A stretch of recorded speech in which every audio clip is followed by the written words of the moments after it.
A star fell one day, as they sometimes do, and streaked across the cheek of the northern hemisphere. It was hard going. The path to our humble country is a taxing one for such a visitor. Passing through the anteroom of our atmosphere, some of the speed gained as the meteor quickened through space was lost to the thickening ether. In protest, or perhaps in celebration, it released an enormous sonic boom, a bellowing welcome to our world. And still, it was falling. Heated by the effort of its journey, it glowed hot red and gold. Chased by its own corona, wreathed and wrapped in a cloak of sparks and flames, it fell.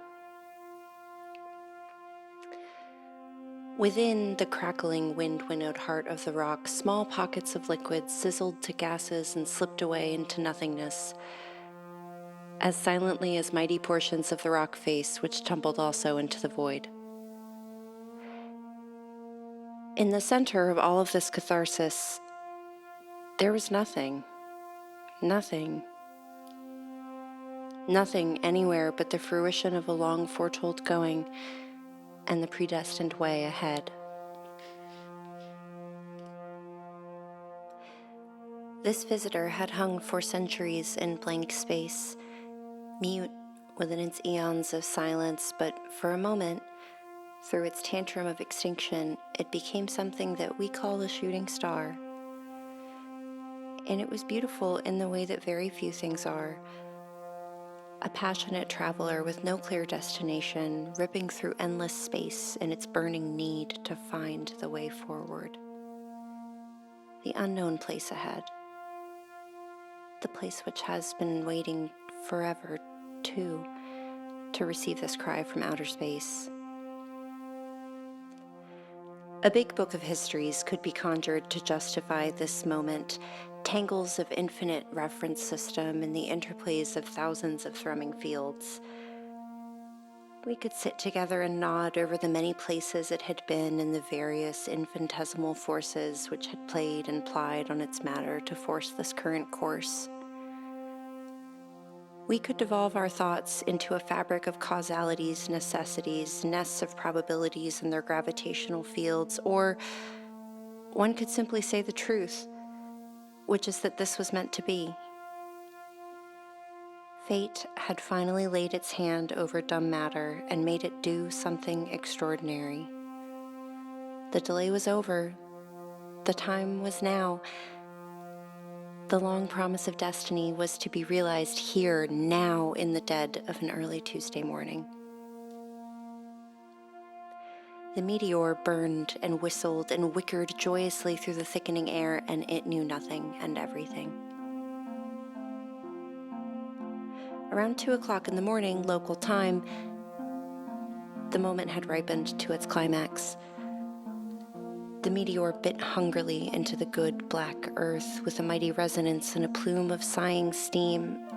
At last it had come to rest. It's possible to think that at this moment, for an imaginative person anyway, the inert stone felt a sense of relief. After many ages, the anticipation of the inevitable had been actualized, the energy burnt up, the story told. As a matter of fact, before the sound of the impact had done quivering in the air, the heavy call of rural calmness had already begun to fall again. It came to hush the stone to sleep and covered over the wound it had gouged into the ground without malice. Steam sizzled between the hot rock and the moist, dense soil tilled freshly for the spring. It had finally come to rest where it had always been meant to be. You probably have not heard of this place before, but you do know it very well. You built it with help. Come and find it with me now.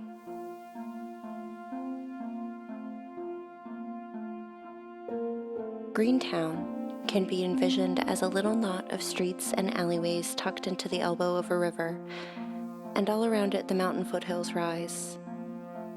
The ways are narrow, and difficult to drive, they twist steeply around houses built mostly 100 or 200 years ago, switching randomly from brick to cobble to paved stones.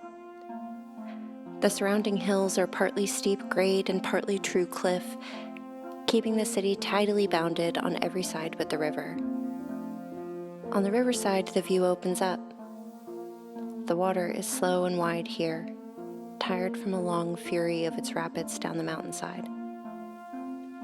It flows to meet another stream south of the town and then to rush again towards the coasts and the bays and the ocean that it seeks. We can think of Greentown like that. For in Greentown, things that are true but not real have come to safeguard themselves from the viciousness of reality. Time is a strange keeper in this place, and it runs in a line bounded by a circle. Here, there will always be mosquitoes on summer nights and cicadas come late spring. In summer, soaking rains will roll in from over the mountains. Strange things happen to the people there where the boundary of our dreams and our reality meet in a soft shoal of familiarity.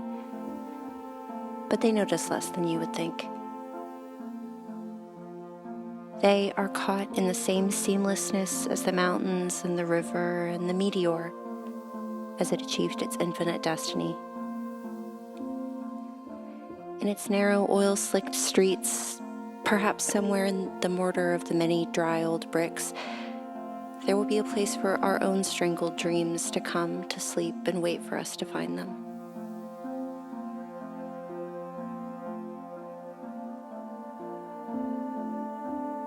Have you made it there with me yet? I will continue to guide you. There will be old frame houses with comfortable wooden porches where our families listen out for us with warm lights lit by the front door. Listening out patiently, waiting for us to come home for the long-awaited meal where it is set out on the old table.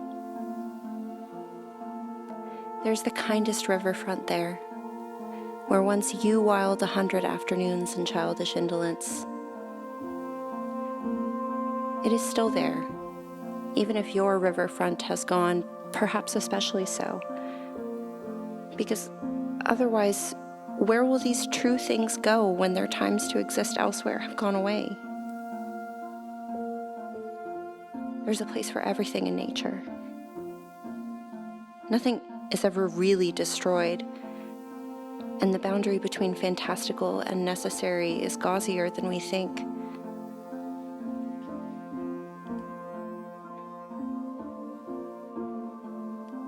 So is there no pity for our forgotten, once-loved places? Does silent matter do better than its contents? Our hearts were shaped by the tireless hand of nature, and surely they were not made in order to be broken. Our grief must be misplaced, for is there truly nowhere for all the works and the days of our fathers and of our own younger selves? There must be. Within every moment is the culmination of 1,000,000 preconditions, 1,000 afternoons, arguments, broken heels, and the angles which turned them.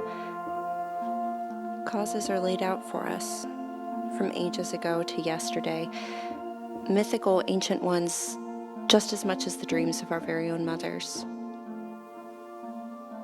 We have not left these things behind. They are here with us. There must be a place for them if they were ever real at all. But I haven't been able to find it. The way back home has been so very unclear, and so I shall set it down and draw the map for you to study in your dreams. And in this valley, which is everywhere and nowhere, there will be nights of soft snow which tenderly cover over everything and hush the whole world to sleeping. From bedroom windows looking out to the streets, on those nights, only a few lights will fight against the moon. It will have dark alleys, such as to try a child's mettle, and sunny afternoons in leafy parks where the river runs nearby. These things must always exist somewhere, and they are kept safe, hidden away in this little sleeping paradise. It will never be washed away.